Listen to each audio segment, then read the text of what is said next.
Hey there, Jeff Johnson again. I'm going to get you started as quickly as possible inside of the Nested Knowledge platform. So, to get started, sign up and start creating, and then just enter your details to create your free account.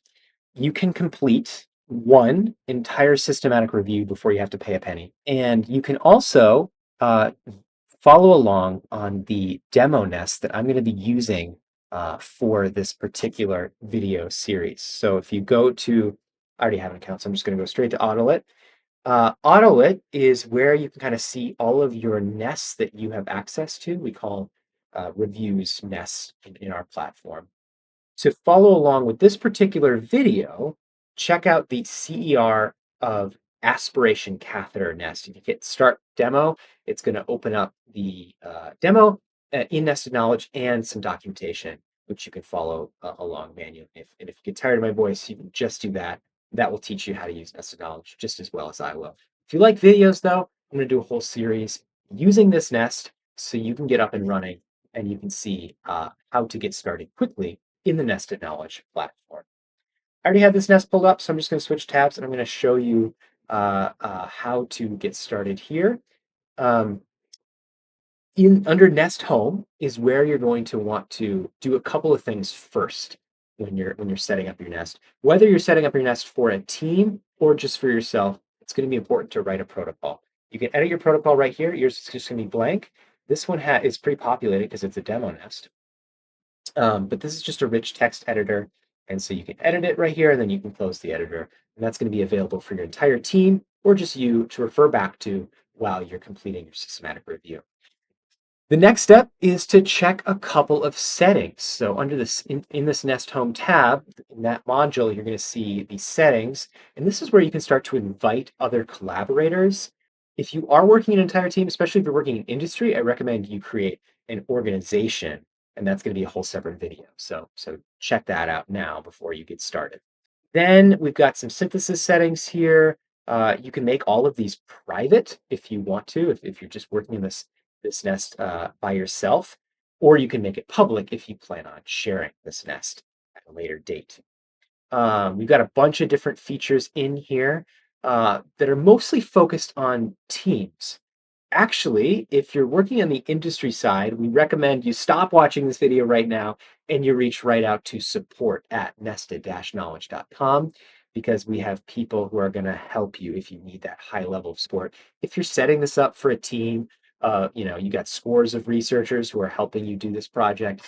We really recommend that you reach out for some assistance because some of these advanced collaboration features are somewhat complicated to get started with right away.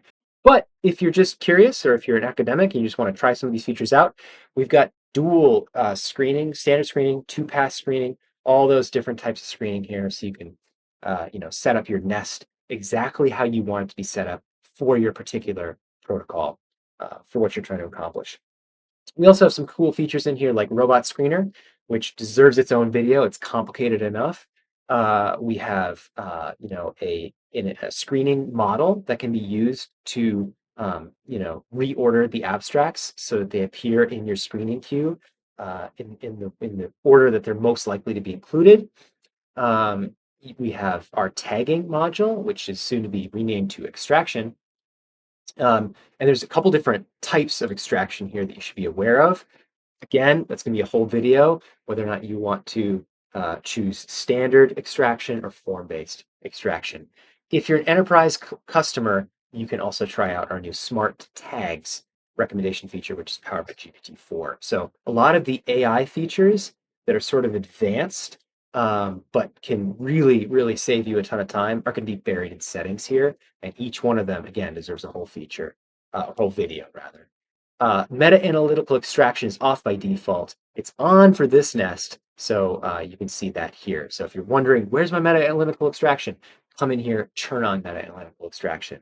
And you can also choose whether to do dual meta-analytical extraction or single, just depending on all that stuff too.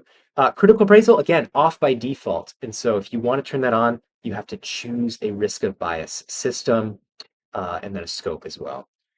There's a bunch of other features in here too, so if you want to save a backup, you can come in here and you can do that. And we've got some dangerous settings at the very bottom. You need to rename the nest if you want to delete it. come here and check that out. Okay, so once you've set up your nest in the way that you want it to be set up, you configured it either for yourself, just to get started, or for an entire team in settings.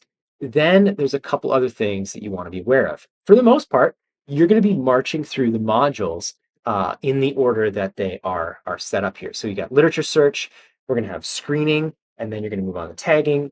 You're going to do meta-analytical extraction, again, if you've turned it on. And at any time, I want you to be aware of this feature. Do not sleep on Study Inspector, because Study Inspector is a really great way to kind of spot edit, but also just view all of the literature that happens to be inside of your nest. So at any time, you can check out the Study Inspector and see and just quickly filter to the records that you are particularly interested in. So for example, if I was looking for, a particular record, I could simply start typing. I could be like, okay, Philippe, looking for, a record that has this particular author, and it's going to quickly narrow the list of studies that are inside my nest to that particular author. So that's super useful and something to be aware of as you are getting started in your nest.